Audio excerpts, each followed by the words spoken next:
What makes a leader worth following? It's not just about skill, it's about who you are when the pressure's on. That great leader accepts those individuals where they are and builds them up, and he takes care of his people. Today, Mark Groves of Northwest Lineman College shares what it takes to lead in one of America's most demanding trades, where every decision matters, so that everyone goes home safe. There's boundaries that are set and expectations that are made by that crew leader and says, this is how we're going to operate. You can fail, but you can make a choice to do better. This is the WorkReady Podcast.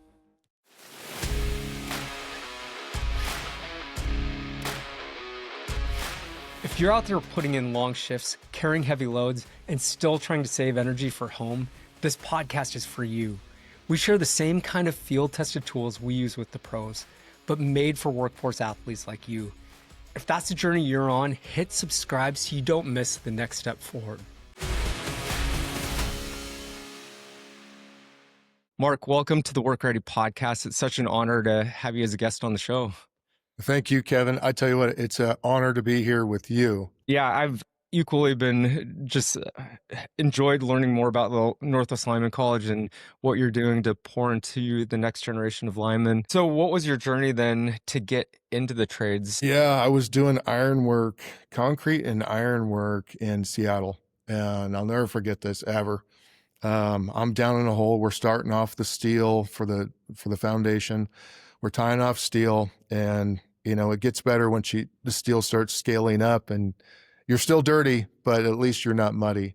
And this was back in the day, and this guy walks across the road, and he had a flannel shirt on, not FR back in then, jeans. He was clean. That's one thing I recognized. He was clean.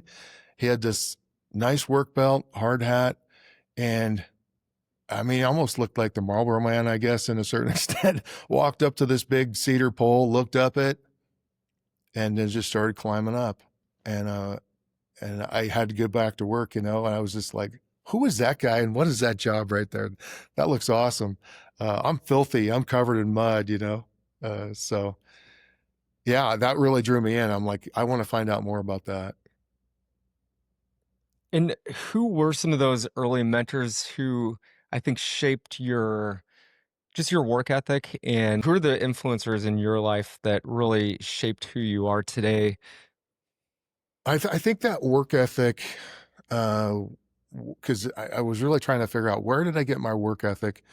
And I think one thing I really threw myself into was skiing. Like I wanted to be really good. I wanted to push it as far as I could. And it wasn't until I got into ski racing with Clancy's ski school, up at Stevens, the coach would film us. This is back in the 80s, so I'm not sure how much, wasn't easy to film us back then, but he'd just basically tell me, I'd come out of a corner in a rut and lose control. And, you gotta be stronger. You gotta be more focused. You gotta get engaged. And then my skiing really expanded once I worked on the fundamentals. That opened the whole mountain to me. And so I really think that's probably where my work ethic started. Certainly you could say football and stuff like that, running and the exercises we did in preparation for a game. But I think, it really did start in sports. And for me, I specifically remember my coach just really focusing that, you're going to have to build up your quads. You're going to have to build up your core strength in order to do this. And I was driven to do that. And then after that, was really when I came to Northwest Lineman College in 1996. Aaron Howell was my instructor, and he was one of the founders of NLC. And he told me the kind of hours they were working. Doing iron work, you weren't going to do iron work unless you were strong and you showed up every day and you put in effort. They would churn you right out of there. So you had to perform there. And that just seemed, look around left and right. If you're going to stay here, you're going to work hard. But Aaron Howell kind of told me what to prepare for getting into line work, that there were going to be very long shifts. And back then we would work up to 50 hours straight. And it was not uncommon. 24-hour shifts were pretty common. And then you would do that day in and day out in a storm until it was finished. Like you didn't finish until the storm was done. You might take 8 hours rest and back into the storm, 8 hours rest, back into and work the storm until it was complete. So during my time at NLC, I was kind of preparing myself like, okay, this is going to be something different for me, instead of showing up, I did 16-hour days, maybe a little more, some occasionally, 7 days a week. But line work, there was going to be times where you did these extraordinary hours. And he also told me, is that you show up for your crew members too, you know, like it was the pride, the work ethic, and the responsibility to, you're not the first crew back the yard and you get in your truck and you're gone. You waited for the other crews to show up. You held the gate until they got in there and closed it up, help them untie, unload equipment, whatever it took. And I did see that in the job too. So I'd say Aaron Howell and my ski coach, really. Yeah. I think that's where a lot of the beginnings came. Mark, in our conversations, one thing that I've so enjoyed is just that you take such an athletic approach to this line of work. I mean, you have to train to perform, and you even talked about earlier, like you have to be fit so that you can be more resilient and less injury prone. Those long hours and, first at the yard, last one to leave, I think has always been a part of the lineman mindset. But how have you seen the mindset shift in the workforce from, this is just a hard job to, no, we're athletes, so we actually need to train to be able to continue to do the work? Because I don't think people have always viewed themselves as being athletes in this trade, and that they need to actually continue to condition themselves, think about nutrition, hydration. Even in the 10 years that I've been working with this industry, I've seen a big shift in mindset. Would you say that that's true now today more than what you've seen in the past? Oh, absolutely, for sure. And it may have started a little bit earlier, but I think I met, well, I saw a wilderness athlete, and I ran into that. I was hunting a lot, up here in Idaho, and and it's extreme. I take the exact same work ethic I do on the job site and put it towards hunting, and Yeah. just have an incredible time. It's not so much, getting the animal, but working through that. Obviously, you want to get the animal and harvest that, but it's the adventure, and if you're prepared for that and preparing your body for that and thriving in the environment. And then I met Mark Paulson at Working Athlete. He had such wisdom to go from wilderness athlete and put that working athlete in front of that, because I was just like, yeah, we are working athletes. These guys are working athletes, and we need to be hydrated.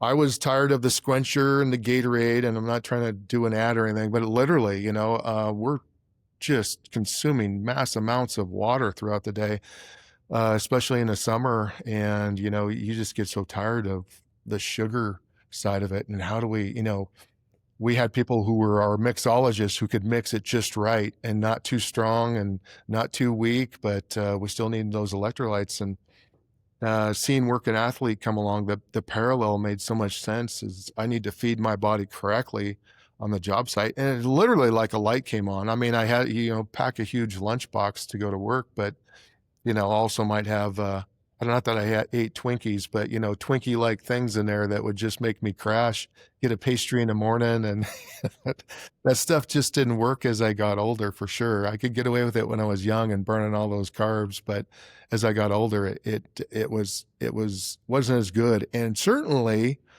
I would eat a very specific breakfast if I knew I had a big day, right? Like even the night before, there was things I would do in preparation for a big wire pull, something like that. I needed to perform. I wanted to perform well, mentally and physically. So it tied in so well when I saw that Working Athlete. Like, yeah, we can do so much better. And then uh, everything else that's coming that you've been working on, Kevin. I mean, this is what we need. I saw Mark Paulson's episode, and he's like, we have these incredible elite athletes who prepare to go to work and perform for an hour, 3 hours, and that's it. And then here we perform, 7 12s, 24s in the middle. And Right now I'm just talking about my son's shift. He's doing 712s for, I think, like a month, over a month, maybe 2 months, and now they're going to take Christmas off. And it's like, that is a drain on the system, right? Like, you think about the drain and the strain on his body, their bodies out there doing that together. So how do you manage that? We don't know. We don't know. I mean, I don't know. I'm learning Yeah. and I want to learn more, but I'm relying on people like you, Kevin, and Mark Paulson to tell us, like, this. I can't get enough of it. The heat stress, the cognitive function goes down with heat stress. I'm like, I'm taking risks I never knew I took back in the day. I now I understand why when I'm handling rubber gloving a high amperage conductor and moving it from one pole to another, and it's 100 degrees, and drinking massive amounts of water, but I got a pounding headache. Yeah. I'm just like, oh, this is all kind of adding up. Like, what can I do to mitigate that? Because that's a huge safety component. I'm taking risks that I never knew I was even taking on the cognitive side. You know, Absolutely. yeah. And I mean, that's the thing too, Mark, is like, we talk so much about preventing serious injuries and fatalities and creating capacity for people to fail safely. But if someone is not focused on the hydration, the nutrition, the sleep, the recovery, conditioning their body, stress relief, all those different components, there's always going to be an increased risk for people to make error. And that error is not intentional. It's just because your head's not in the game, because you've got a Mhm. million things going on, and every athlete focuses on all those different components. And sometimes it can feel overwhelming, but it's oftentimes just an accumulation of small things that give you that edge, that continue to support your ability to perform in that level. So I've never been more excited, because I think there's so much opportunity to, bring the best from science and sports medicine to the workforce, and actually be able to help these workforce athletes, thrive in all areas of their life. I mean, it's a complex. I mean, 712s for a month straight. That is a ton of work. And then you have to go back, be a good husband, dad, or whatever role you play in life on top of it. And it's just a lot. So yeah, there's so much opportunity to support the workforce. Yeah, I'm super excited because a lot of times these men and women that go out and do this work, I'm going to tell you, they got a very active uh, afterlife, right? Like, what are they doing? I mean, you can look on social media and see these people just continuing to go. When are they resting? Yeah. Yeah. So, Mark, walk us through some of your journey. So, where did you go to line school, or where did you get your start in the trades, and then walk us through that path? Yeah, well, I was newly married and I had a very small contracting company, and I was primarily doing like ironwork, and I would come home and do some side work, make up for, between jobs and stuff like that. And it was kind of feast or famine, I would say. I was working a ton or I wasn't working much, and pick up my contracting side of it. And my wife was like, we gotta do something different. This isn't working. She was going to college and she's like, we got to fix this. Hey, have you thought about line work? And I was like, actually, yeah, but I don't care for electricity. I got caught up in a lot of electric fences when I was a kid, and I did not want to repeat that. I go, but hey, if I go to school and someone teaches me how to work with this, I'm in, because everything else looks great. I'm outdoors. It's adventurous. For me, what I liked is there is heights too. I was already doing ironwork and climbing mountains and all that. So that appealed to me as well. And there was so much more that I didn't even know. So yeah, that was probably the big draw. So came to Northwest Simon College, um, and met Aaron Howell. And I was like, I've never met an instructor like this guy. He was, uh, he was great. He met you where you were. Had some, I think I had 20 students was the class size, and they were from all over Winnemucca. And it was primarily a lot of country kids, I would say, or, people that were in the workforce already as far as craft side. Um, and just went through and just had a fantastic time at NLC. And from there, got a job at Pacific Gas and Electric, through the hall, through local 1245. As a safety leader, you have more risks to cover than hours in the day. That's where Vimosity comes in. We give you one platform to scale your impact, delivering expert curated safety campaigns on everything from slip, trips, and falls to heat stress and soft tissue injury prevention. You'll reach every crew through the channels that they already use, while gaining data insights to guide smarter prevention. With Vimosity, you can boost awareness, prevent serious incidents, and keep your workforce ready for the job. Scan the QR code or visit vimosity.com to learn how leading utilities are cutting injuries by 50%.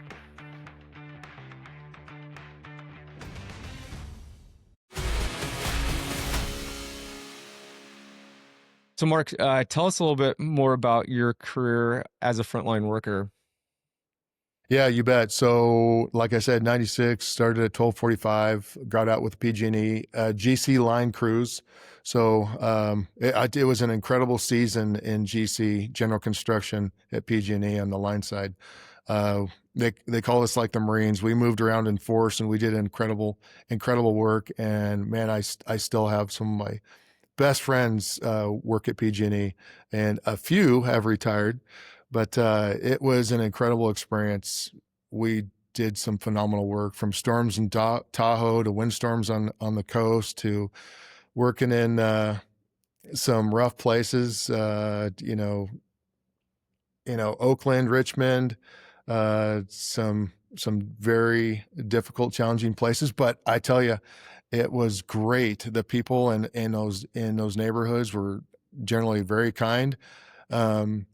Except for there was always going to be some, and there was a rebel element down there that we all know. It was some drive-bys and stuff like that on the job, which definitely made it exciting. I'll never forget one time I was on a pole in Richmond, and my foreman was up there with me, and we were wrecking this pole out, and we're getting ready to set another pole, and we're working away. We're both just going as fast as we can, and this car rips by, tires squeal, guns go up, boom, boom, boom, boom, boom, boom, boom. It goes off to our right side away from us. My foreman yells at me, "Get behind the pole." And I'm like, I'm on the pole. How do I get behind the pole? And I'm like, up behind the pole from you? And so I kind of centered myself on the pole, and I wasn't going to be able to roll around. And he's like, "You okay?" I'm like, "Yeah." He goes, "Okay, get back to work." And it was like, back to work. So, of all the places I've worked, I'm going to say I've seen more wild animals in the hood than I've ever seen in the mountains, and just some fantastic people too. So I had great times doing that. So in GC, we worked all over. We worked in the mountains. We worked in somewhat desert areas and valleys and farms and vineyards and coasts and redwoods, and it was just an incredible experience. So from there, we had our first child. And I went up to Snohomish POD. I had an uncle who was a sub-tech. I had an uncle who was a system operator, and I had another uncle who was a meter tech. So all I had to do was meet the criteria and get in there, and it was awesome. Made some great friends at Snohomish POD. Got into hot sticking like when I was in California, and of course I'm originally from Washington, but California, sometimes we have a hard time migrating places without offending people, right? So I'm coming up from California, and in preparation, I knew I had to hot stick, and I knew there was going to be evaluations on me hot sticking. So I'd actually pay this one contractor lineman that I just loved.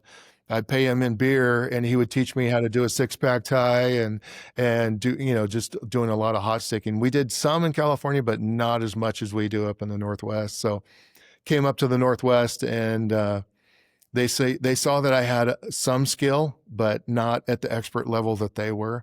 But they accepted me in, and just had a fantastic time at Snohomish POD. Got on the Highline crew. I had an uncle who, as I said, I got to see my family up there, sometimes talk to them on the radio, and just had a great time to go back home and work up on the Stevens Pass and recognize every bend in the road, because every bend in the road as you're going up Stevens, right? And some of the back areas all the way up to Darrington. I mean, it was just awesome. It was just an awesome experience to go out there and provide power and And restore power too was a lot of fun. I did have one cranky uncle who would kind of tease me as a kid. Well, he at Snowish PUD, sometimes you would get called out. You had an opportunity to go help the line crews and you could flag. He ended up being my flagger. I was a journeyman lineman, and he comes up and there's my cranky uncle. And I said, "Hey, go set those signs up." Roles had just reversed, I was really nice after that, but it was fun. But That's yeah, my other uncle had bought me my first set of hooks. And yeah, it was a great time at Snohomish. And then I kind of had my sights set on moving over to Eastern Washington. I love the drier elements, four seasons. I certainly loved Western Washington where I grew up. It was getting busy. I wanted to move east. So I got on with Douglas PUD which is East Wenatchee on the other side of the Columbia River, and worked there for a while. Just met some incredible folks. Just had such a great time working up on the wheat fields and just getting to know just an incredibly beautiful part of Washington. And then later changed over to Chelan PUD on the other side of the Columbia River in Wenatchee, and worked up at Lake Chelan. I mean, we'd take float planes up to the headwaters of Lake Stehekin and restore power out there. It didn't matter what time of the year it was. We'd go back there, take a float plane in a snowstorm and hop on an old line truck. And I'd never seen an environment like Stehekin, the variety of trees, and it was just beautiful. And then they get to do work up there was even better. Lake Chelan was great. PUD was great place. I was there for a while, about 10 years, became a foreman, was a troubleman, and just built some great relationships there. Started training there is where I really started to train, was at Lake Chelan.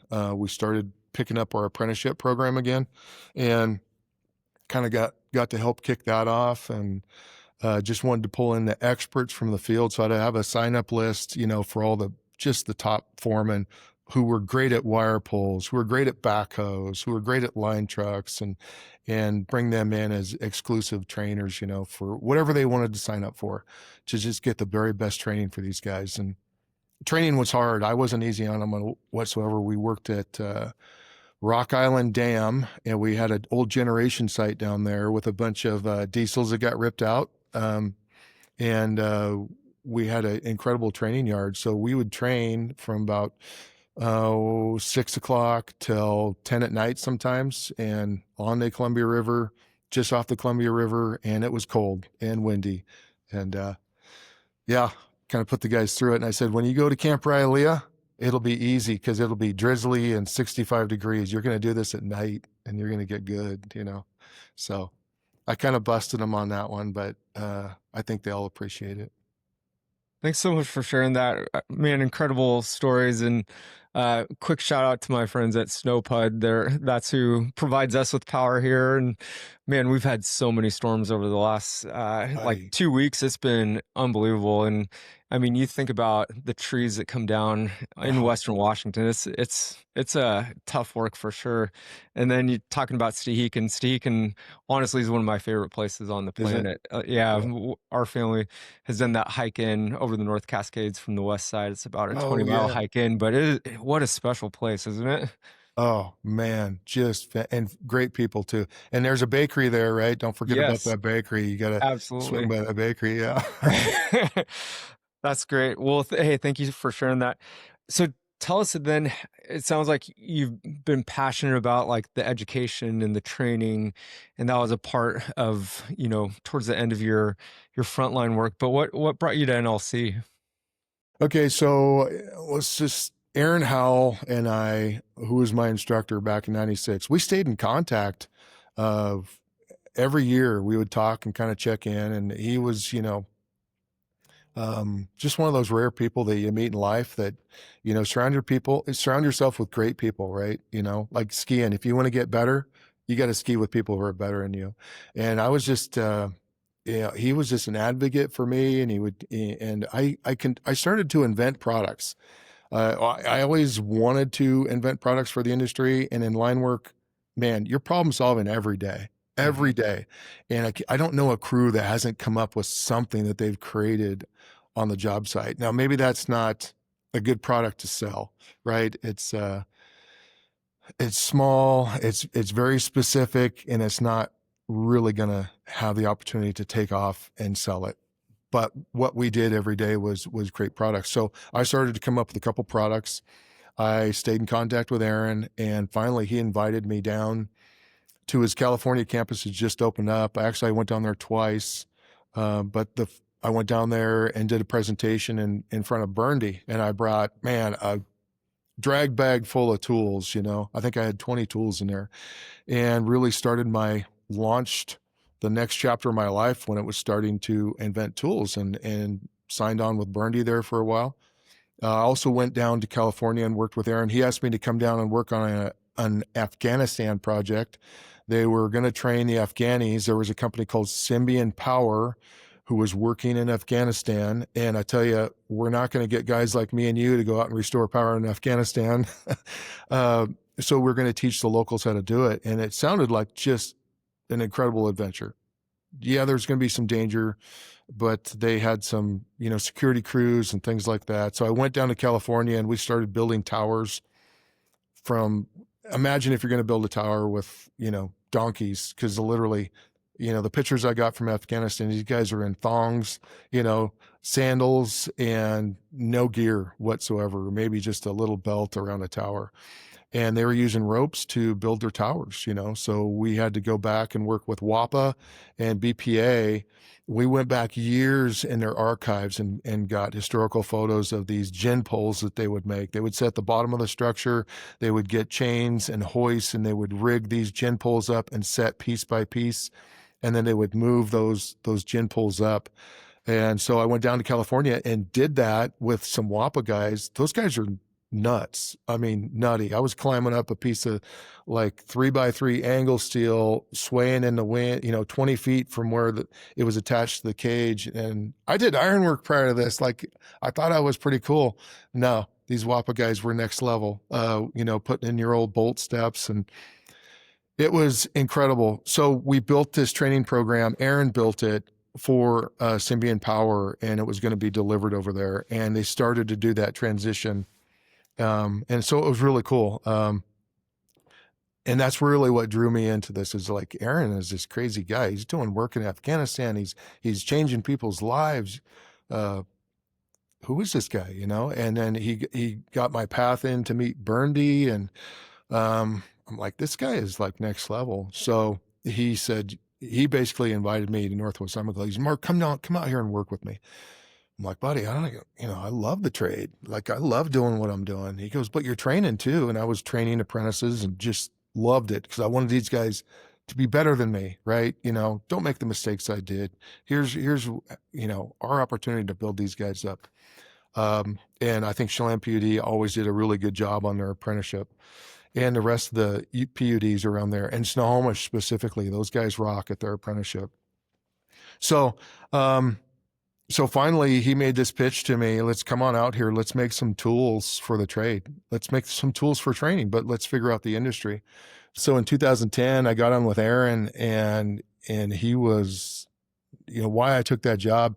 I did a lot of prayer before I came out there. I mean, it was, going to pick up your whole family and move across, a few states. Wasn't that big of a deal, but, they're in school, and, this is a big deal. So we took some serious time to figure out. We had to sell our house, buy another house, and all that stuff. And it worked out well. It was, I'm not saying it was perfect, because it was a lot of challenges wrapped in there. So got to NLC and was here, started started training as an instructor. Aaron was my instructor how to be an instructor. And so was Jacob Phelps, and how to reach a student, right? When I was training at Chelan PD, it was very much, these guys knew me from the crew. They knew who you were. At the ELP program at Northwest Lineman College, it was different. You had to really apply Bloom's taxonomy, Prosser's theorem, much more educational based and focused. And that's what Aaron did such a fantastic job on. Now there's actually a professional technical educator apprenticeship that our instructors go through. I wish I could have gone through that, but got into it, just enjoyed seeing these young people come in, and some older ones too, and just be successful in the trade. So that got us into, we needed to develop training products for Northwest Lineman College. And so we decided, let's develop something. Let's solve a problem. Like it was going to be that easy. Let's just come up with something and figure out how this works. So we really started to look at, if you're going to invent things, you look for an industry. Ideally, the easiest way is to look for an industry, an emerging industry, or something that hasn't changed in over 100 years. And I'm going to say line work hasn't changed too much. Sure, we have fiberglass now instead of wood hot sticks. We have bucket trucks, hydraulics, battery presses. Some things have really evolved and done really good because of, Buckingham, Milwaukee, those companies. And so we looked at pull top rescue. It hasn't changed. Like, why do we take the only thing that could give us mechanical advantage, the handline block, and throw it to the dirt? First thing we do is throw it to the dirt, and then we take a rope and throw it up by the high voltage lines. So, I really started to dive in and research how our mind works, and what do we do in emergency situations, and started looking at the firefighters, because it was a good parallel, was that you're in a team environment and now you have to rescue your own, because in line work, you're not going to rescue, the firefighters aren't going to come rescue. It's going to be a body recovery, unfortunately. So you're going to rescue your own, and we're trained in that and certified in that every year. But what happens to your mind in a rescue scenario? Well, you and I, Kevin, we see an accident on the side of the road, and I know you. I'm sure you pulled over and assisted whenever you could. It's pretty easy because you're unattached to that. But when you're attached to them, then your mind can do different things, right? You can get higher cortisol levels, higher adrenaline, and it can just overload your frontal cortex, which gives you the ability to reason, right? And reason and think through this. And so we won't function correctly. So we want to develop a tool. Essentially, I'm going to get to it, is something that you use every day. So you use muscle memory. So I interviewed a lot of linemen who had done rescues in the field, and they had memory gaps of what happened, right? Logically, because these are the guys they worked with every day. So they don't remember specifically everything. They just really worked off of muscle memory. So again, that's where, okay, let's build something that they can use every day in the trade. And so when it does come to rescue, it's innate, it's built in, it's muscle memory. That was the whole idea, that you're not even going to think about rescue. You already know how to get friction. You already know how to rig and successfully complete the rescue, because no one's coming to save you, right? Like it's us, it's you and me. If we're on the pole, it's you and me. That's in my crew, right? That's who's going to save us that day. So that's where the Ox Block came out of, and that was our first tool to test the industry. And we partnered with Buckingham on that, and it's been a great partnership ever since. There's some more tools developed out of that as well, part of the line of tools with Oxblock. And then we turned into, how can we create a better training environment at Northwest Lineman College? And so we came up with the Transbanker, which is essentially a transformer training lab. And we tried to make it as advanced as possible, that we could do everything that we do out in the field, but in a low voltage environment, still hazardous, but could recreate all those scenarios so we could work through that. And that turned out to be a real success, because Aaron Howell, he structured it, and we need to solve these problems. And so it took years for us to finally get that one on the books and ready to do it. And it took a good solid year of focus and design and testing. Additionally, curriculum development that went into that with focused outcomes, and then alpha testing and then beta testing, and then to a successful product that is working well today.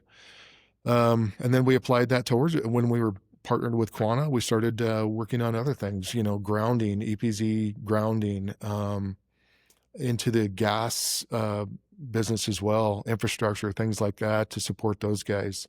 And it just takes a dedicated focus and research and commitment to it, and timelines. Timelines are critical, right, Kevin? You got to have timelines to make you execute and finish. So, yeah, that's been fantastic.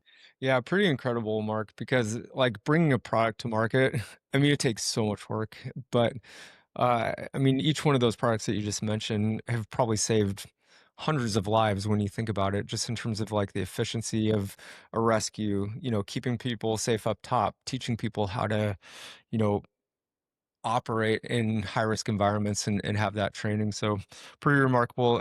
I think you actually uh, were inducted into the Lineman Hall of Fame for some of those contributions that you made to the industry. So I think that's a pretty cool achievement as well. Yeah, it was pretty remarkable, humbling. I think when you think about all the incredible linemen out there that maybe haven't, they haven't been recognized and like that. So I was honored to be recognized by my peers on that, but also realize that there are some tremendous folks out there that haven't been recognized. So, yeah, very, very humbling experience, and yeah, honored to be a part of that for sure. So Mark, you've trained thousands of linemen and future line workers.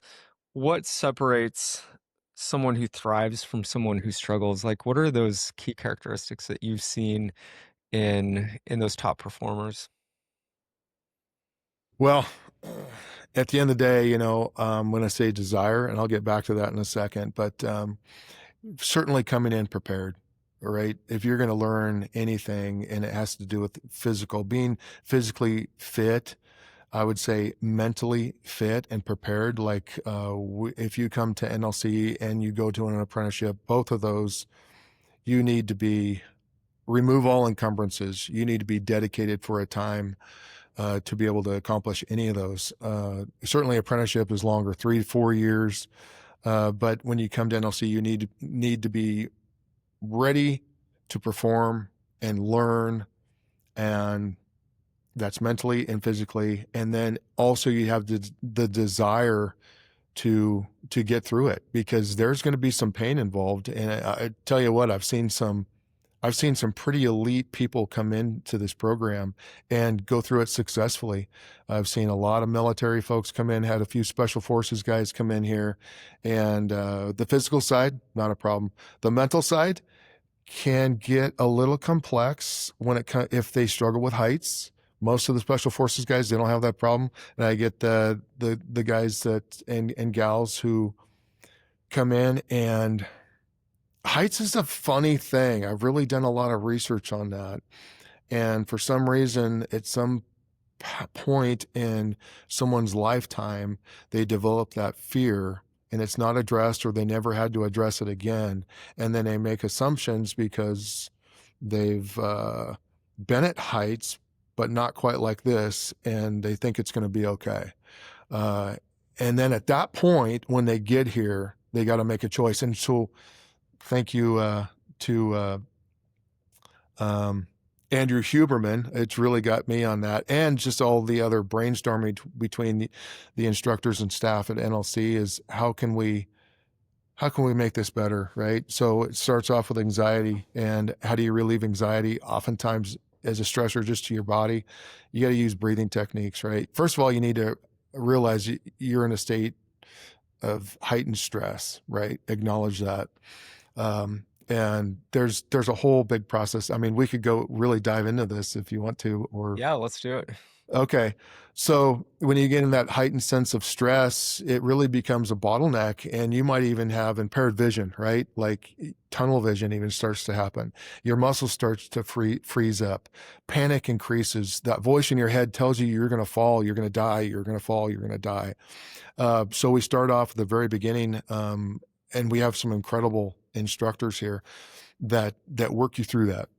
First of all, they show you the basics, and we start off at the ground level and we start to work our way up, and everyone has their comfort zone. I'm going to tell you, even if Kevin, I imagine you are good at heights, you perform at heights, and that's not a problem. But when you're climbing on a pole with these little gaffs, it's just different.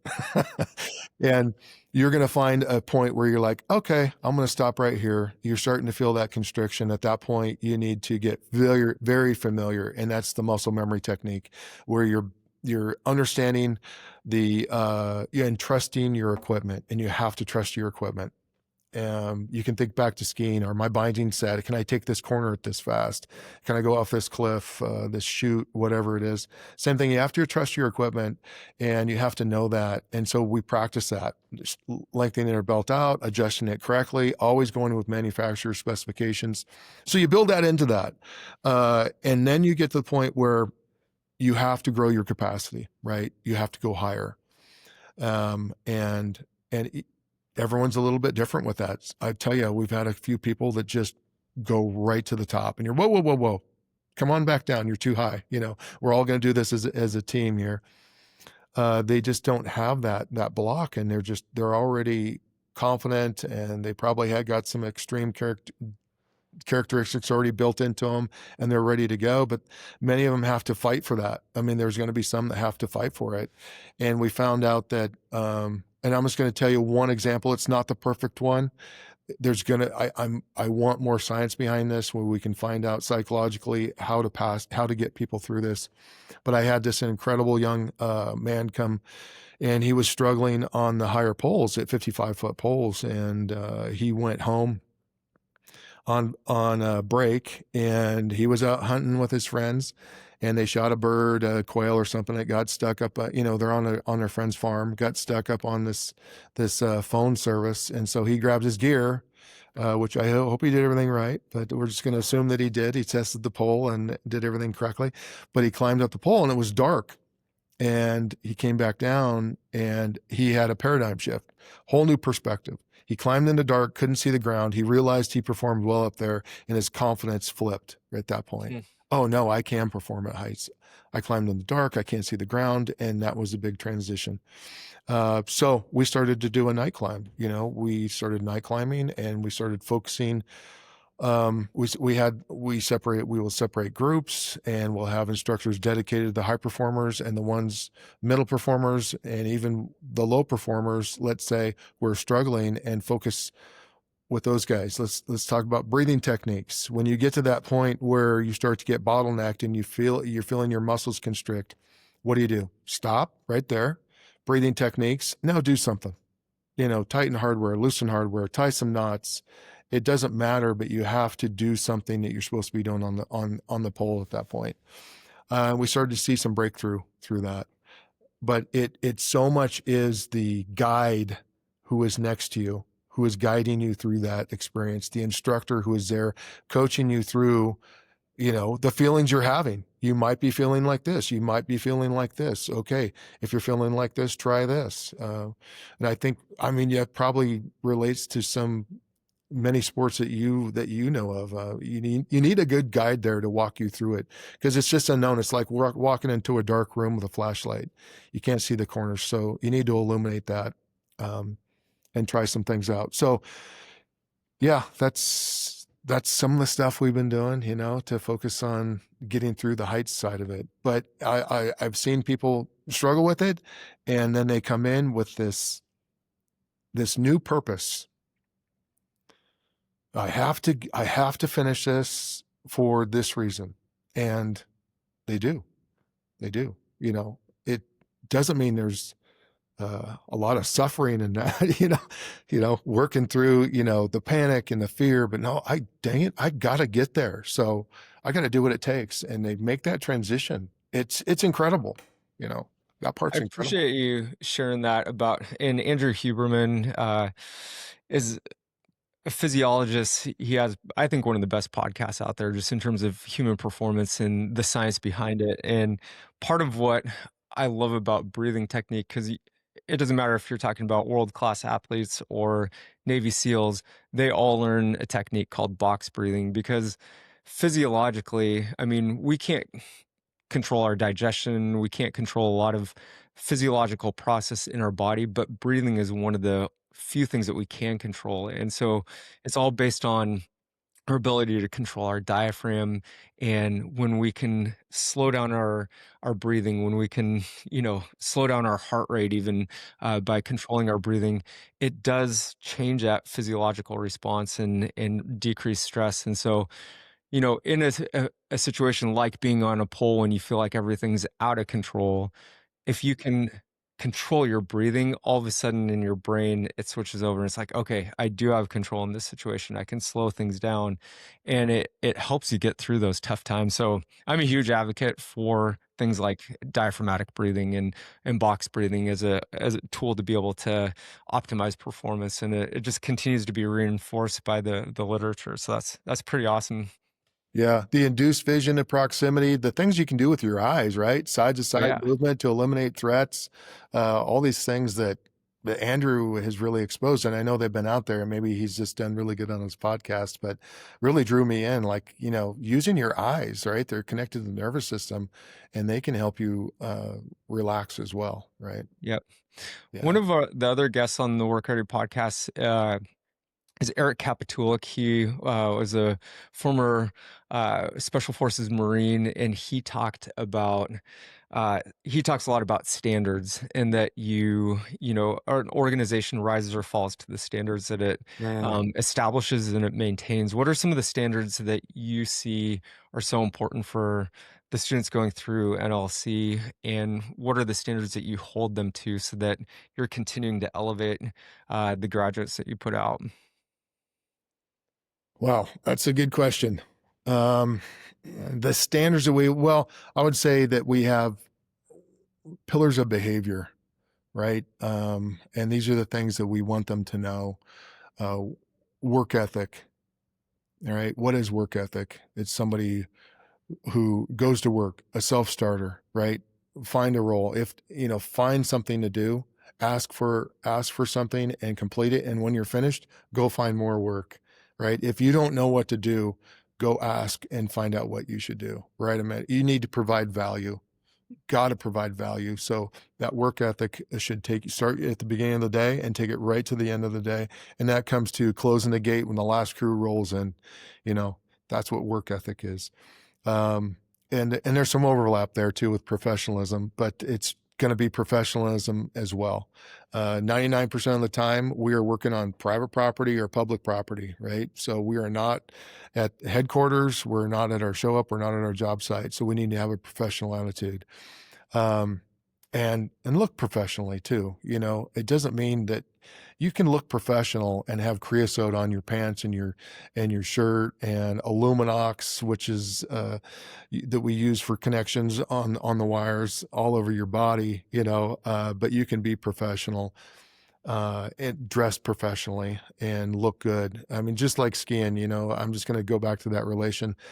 Some of the best skiers I know didn't look like they came out of a ski shop with everything perfect. They kind of had an eclectic mix of good gear, right? Nothing necessarily matched, but it all looked good. It was fit well. And I think the same thing, your gear you should have attention to your gear, whether it's your harness or your work gear, your boots, they should be greased. I don't care if they're worn in and they might have some scratches on them. When the sole's coming off, replace them. Don't come to work like that.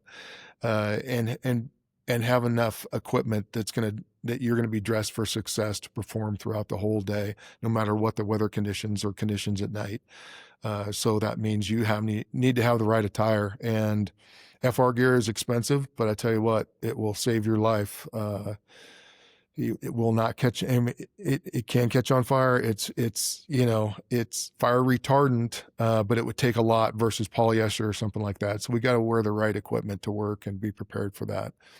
We don't want to become a victim. I would say the next thing is going to be that safety mindset where, man, the energy wheel is so incredible, isn't it? I started looking at some of the studies on that and research, the white paper on it, that if you and I were to walk on a job site, we could only recognize 45% of the hazards.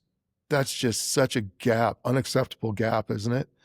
I mean, 45%, I thought I could recognize every hazard until I did some tests, where are the hazards just on a picture, like, oh, that. Oh, but what about this? Let's go through the energy wheel and take a look at this. And so I think those things are super important to have that safety mindset. You start off with the idea that I'm going to finish the day and I'm going to start tomorrow.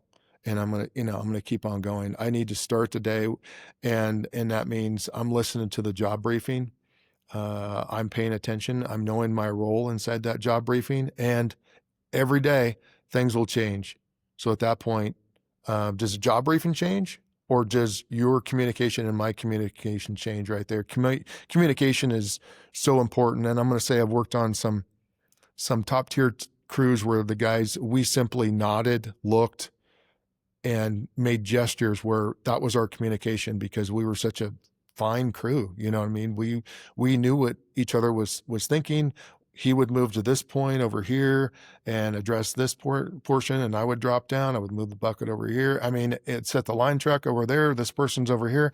It just worked so smoothly. But as soon as you have one person, and this is kind of goes to that point, who doesn't know what's going on, safety drops to that level, right? To a certain extent.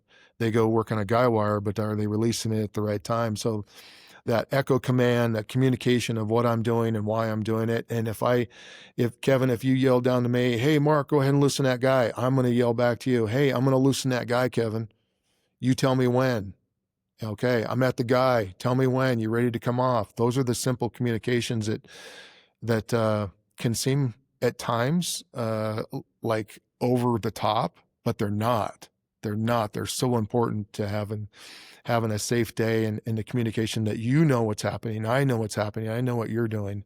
And I can tell you that firsthand because we've failed at that before and had some, some challenging days because, we weren't able to mitigate something because we lost communication. We didn't have communication, or maybe someone took a shortcut. Maybe I took a shortcut. So the safety mindset is super important, that you're looking out for yourself and you're looking out for others. You got a plan A, you got a plan B, and you got to know cause and effect, right? I think if you're pulling on a load in this direction, where is it going to go if it gets released, right? That stored energy in so many different areas. And to realize that if there's one change in a normal routine, setting a pole, set a pole, but one thing changes, that one thing could be the problem, because now we could have lost communications. We could have lost our routine. And yeah, things happen. Like anytime I had management show up, I would bring my guys down. Just come on down. Let's talk to them. Supervisor wants to talk to us. How's the day? How's the job going? But it was a distraction also. So oftentimes, if I could, I'd shut the crew down and bring them on down and just eliminate that potential risk level to go up. Mark, The last, man, yeah, there's go ahead. there's so much in that statement. I just want to circle back on a few things that you said, because you highlighted that, most people who look at a job site, they can only see 45% of the risks that are on there. But research has shown that if you actually step back and you do an evaluation, use the high energy wheel to identify those hazards, you can actually increase that to over 70% of the hazards are identified just by having a framework to view that job site. But then when they show the research shows that then if you have a pre-job brief and you talk about all those hazards, that number even goes up higher, because now you have all eyes looking for those high energy hazards. And so a Yeah, pre-job brief is like one of the most critical things from a research standpoint that is shown to keep a work site safe.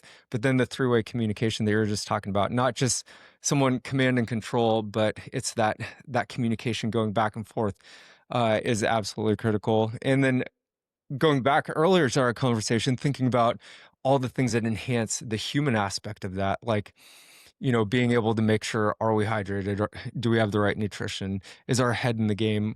Is one of my coworkers, or is their head out of the game because of stress or family yeah, or something like that? There's so many components, but when you bring all those things together, I think that's when safety just goes to that next level. So I just wanted to pause on that, because yeah.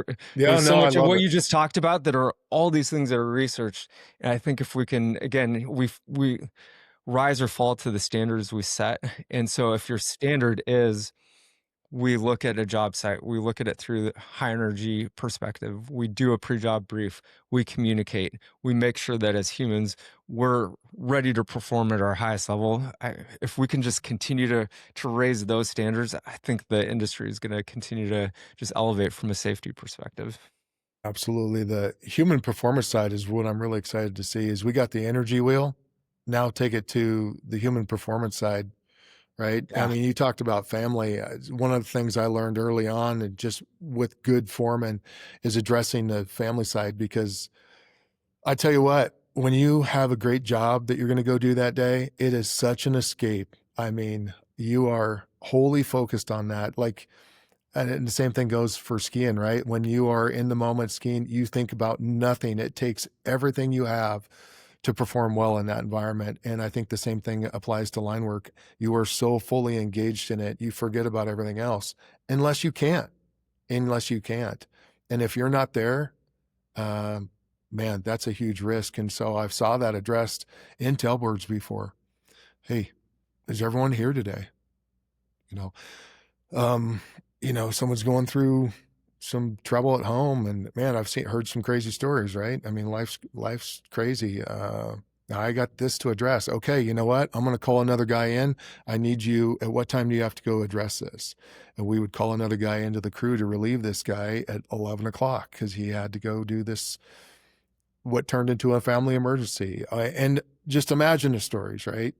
All the life is very complicated. And so you need to be ready to do work. And if you're not, well, you not only jeopardize yourself, but you jeopardize others. So Mark, can we double click on this? Because our last guest, Jenny Lavin from Union Care Solutions, she presented the International Line Rodeo Safety Conference. And one of the stats that she showed is we focus on, deaths on the job from high energy hazards. And the rate of people that actually experience a serious injury or fatality versus the number of people who die by suicide or drug overdose right now. Drug overdose and suicide is 10x the number of people who are dying because of on-the-job injuries. And so what that tells me is, we have a crisis right now in the trades of people who are dealing with issues. It could be stress, it could be family, it could be, a myriad of issues. But what can you say to those who might be listening who, may have a coworker or maybe even themselves who do have those feelings of despair, have stress in their life? And what is that response, or what is the role of like a pre-job brief, or just, pulling someone aside when you're out on a crew, and just saying, "Hey man, are you all right? Because I'm noticing these things." Love you to hear your perspective on that. You've worked on a lot of crews. yeah, I would say, one way to recognize that is not normal is not normal, you know, and that can come from withdrawing, not participating. That can come from emotional outbursts, just strange behavior, um, and that needs to, I think you need to talk to somebody. You need to bring them aside. That's the most important thing, is you need to find out where they are right then, and take a few minutes. Cause it's worth it. It is totally worth it. You might meet somebody where they need somebody right now. We've all heard those stories where someone's on a bridge or something like that. If someone says one nice thing to me, I won't do this, uh, I think, on the job site, that it's we can be pretty rough and tumble out there, and we can be pretty callous. And sometimes the teasing means that you actually like the other guy, it can be too much. And we all have done that. It's all happened to us, but sometimes it can just be too much. And it could just be the catalyst that takes it to the next stage, to suicide, let's say. Yeah, it's something that needs to be addressed. I've heard this before, that, with our apprentices too, these guys take a lot of flack. Apprenticeship isn't easy, and you don't have to just be an apprentice. You can be a journeyman lineman too, or any part of that. It could be outside of a lineman crew, but you need to have those discussions. It's worth it. It is so worth it. And if you're feeling like that, like, you need to just go talk to somebody. I think that it's a difficult subject, because I think just about everyone's been touched by this, right? So, um, just to know that, hey, man, we care. Somebody does care. We all care at the end of the day. Yeah, we can be all pretty callous, and we can honk each other in traffic, and have problems. But at the end of the day, hey, we care about you. We do. And taking that extra time to find out, man, could mean the difference, you know. It could mean the difference in life and death. Thanks for sharing that. And is that something that you talk about at NLC? Is it something that students get exposure to of the stress that can be a part of the job and how to manage that? And what are some of the Oh, things that you do to nurture the students coming out? yeah, I think at certainly, I think, you know, whether you're high school or you're a technical college, you're at college, there's always going to be that stressor, right? Where you have to grow your capacity and life just hits you sideways sometimes. Yeah, we do address that. As you know, specifically with our vets, we have a vet program. That one's kind of the VA has got a good system already, and we have vets here at our college that run that program. So it doesn't resolve everything. It does address it though, and it does provide a system. But what you have to do is you can't isolate yourself. You know, you cannot isolate yourself. And if you see somebody isolating yourself, you got to reach out to them. That's the number one. And we got to, you know, when we see that, you know, we are not psychologists. We are not professionals in that area. We are professional technical instructors and education, but we are trained to recognize that, and we do our best to recognize that and address and talk to the students immediately. And you know, and that's why we have a behavior rubric. Like if and that's an easy way to spot it is behavior starts to dive off.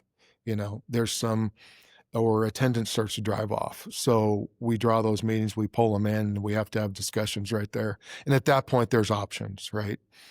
We work with, I've worked with Boise State here locally, Boise BSU, and, you know, talk to their psychologists and, hey, how can we best prepare ourselves as technical educators? You know, we're not, like I said, we aren't professionals in with psychology or anything like that, but what can we do for our students, you know, and our staff as well?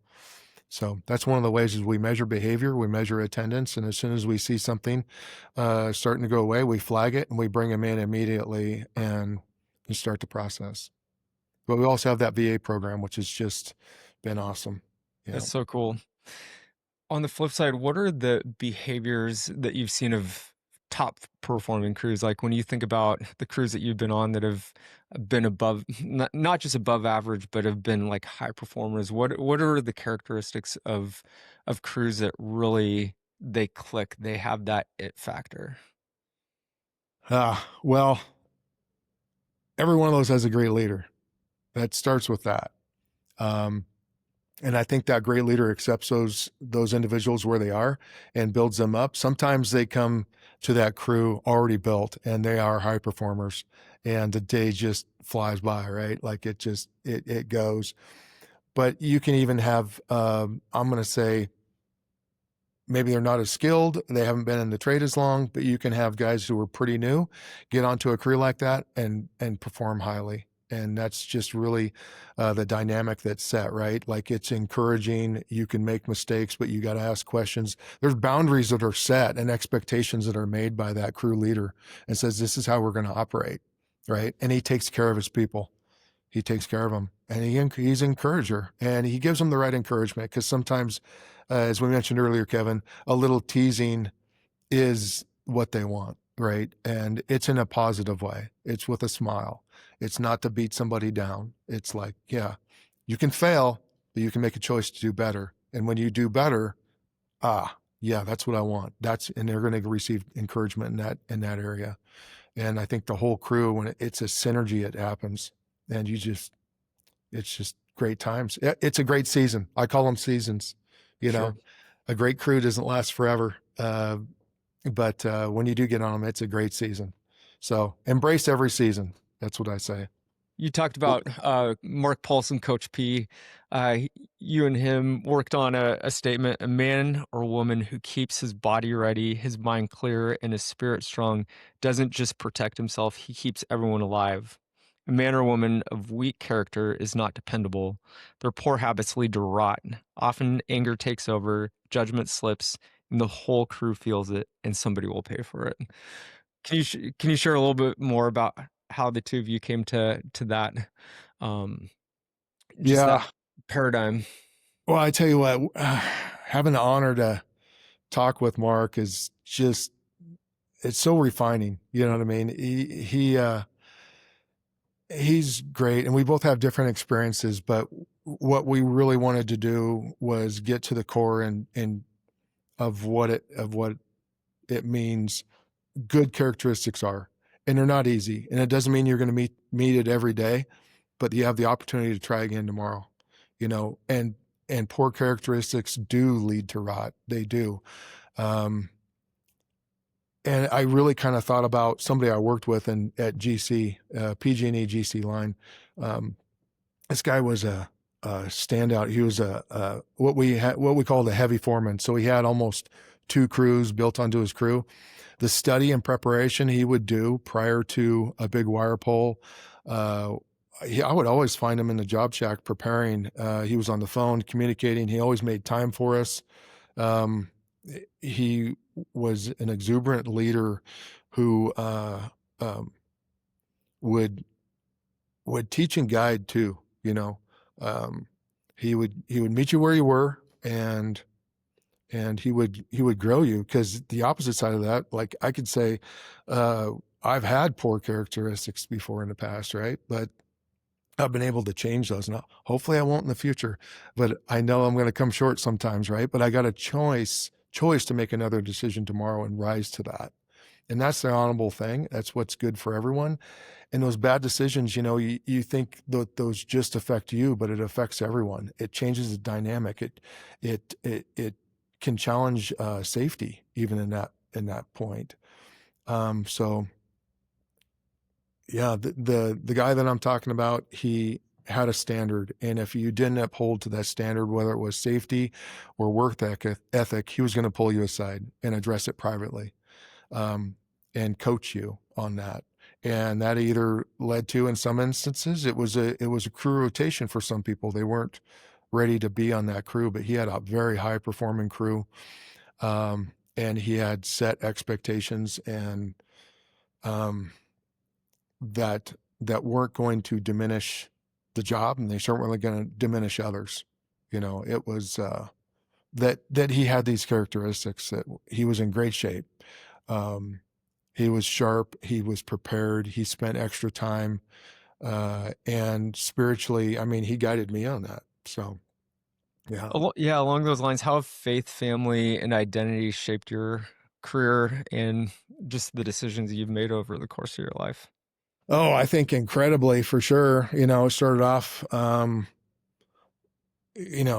this direction. Marrying um, my wife, her family had a Christian faith, very sound, and just seeing that and just going, okay, this is cool. I was going to church and occasionally, and maybe once a year, maybe Easter, maybe Christmas, and uh, through her family and my faith started to grow, and certainly with the people I worked with. I'm going to say that person that I described at GC, started to go into his church, and it was like, wow, this is cool. Like, I didn't know we could have, and I think I want to go back to one thing. As I was a lineman, I really focused my identity as a lineman.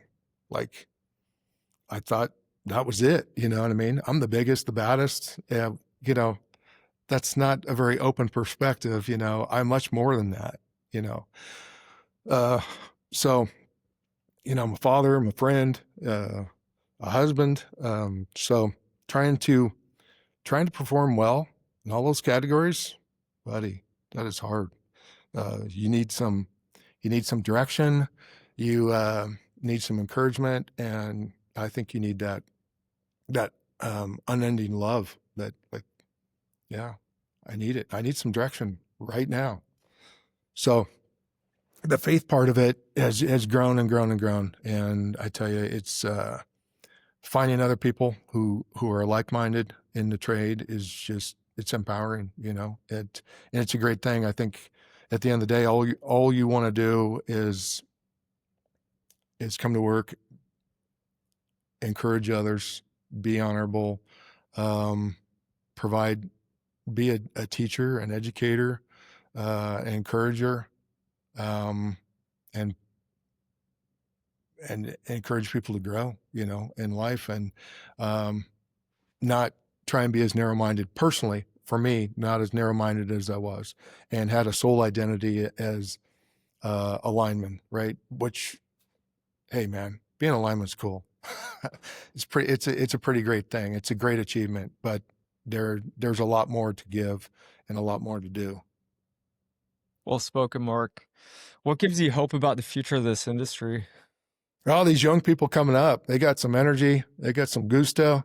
They're excited. I think one thing that I see is in some cases, and it's just my perspective and my bias, is they seem to watch a little more. And maybe it's because they got all these YouTube videos to reference everything from that you and I never got, right? Like, you know, they can reference everything and they want to look at it and learn, and then they jump into it, and they're successful. And I think they're going to be the next best generation. Yeah, I got a lot of hope, and a lot of cause to have hope too. I'm seeing these guys go out and excel and do great things. It's awesome. Tell us a little bit more about what you're excited about with Northwest Line College. Well, I think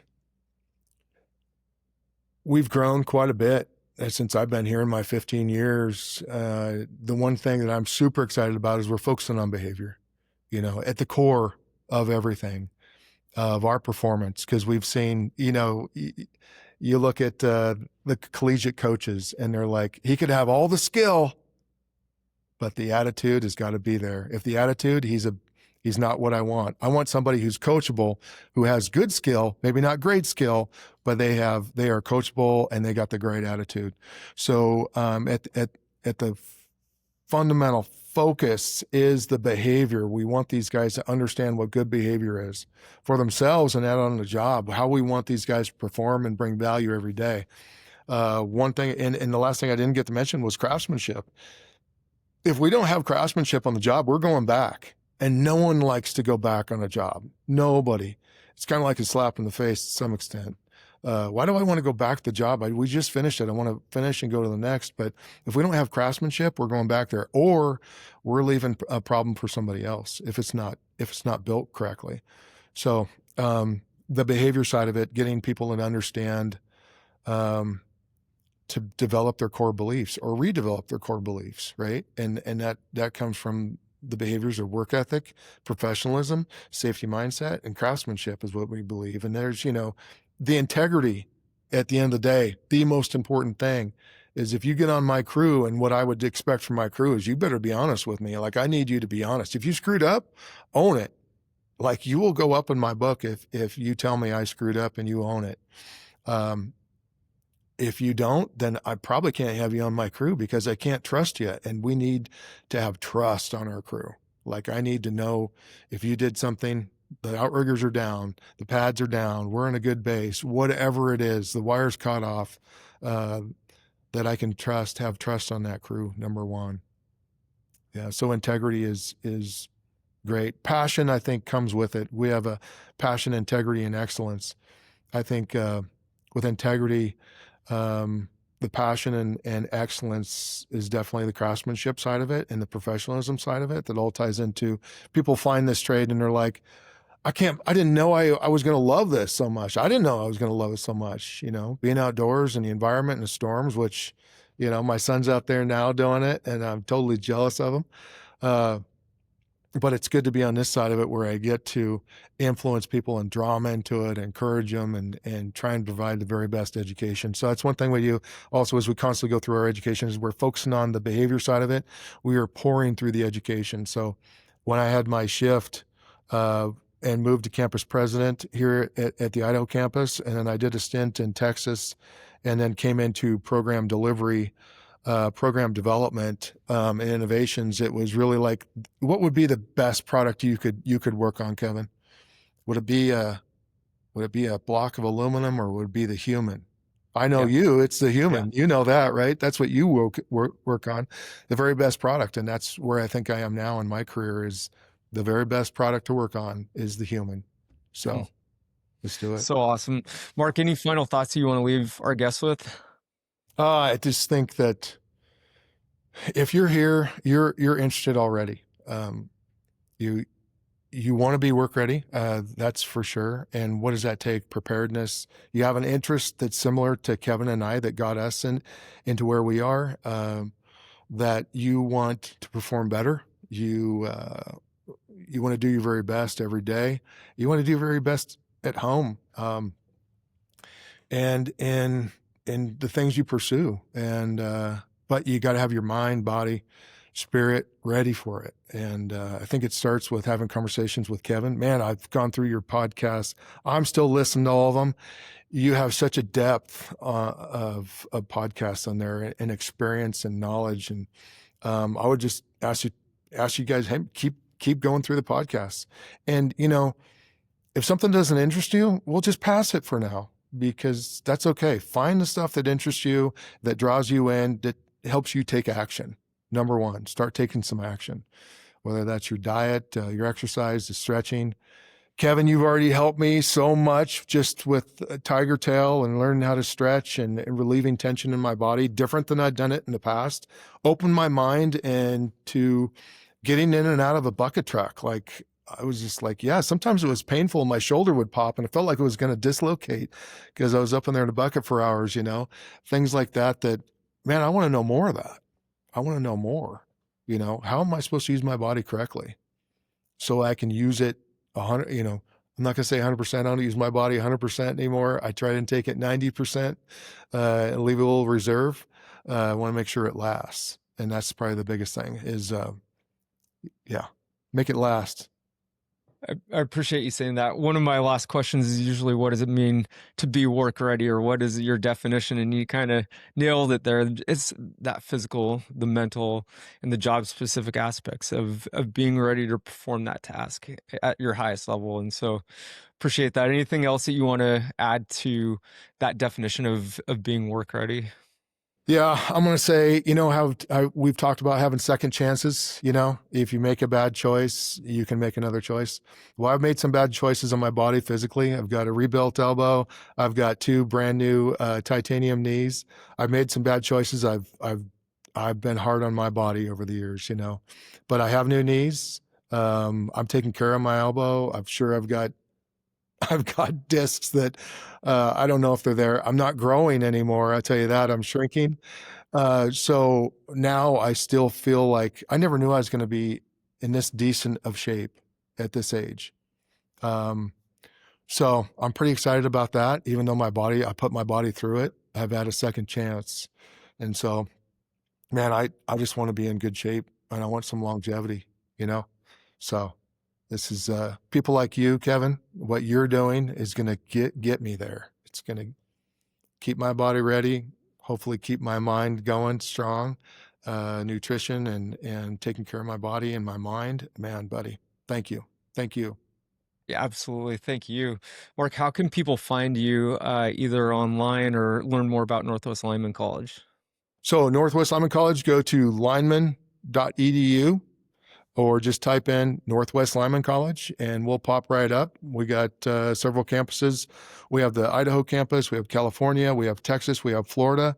And they're all great campuses. I've been to every one of them. Sometimes it's good to get out of your state and go somewhere else. And sometimes it's convenient to be in your state.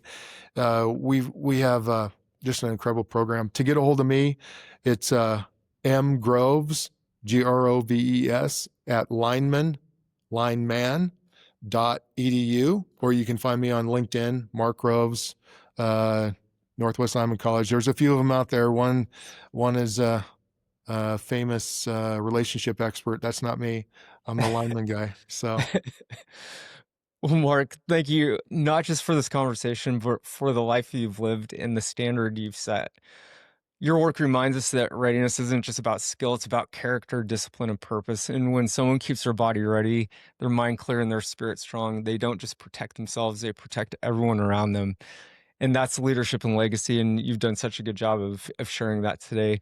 And so for everyone listening, whether you're an apprentice or a seasoned journeyman, I hope today's conversation challenged you to take ownership of who you're becoming, not just at work, but at home and in your life.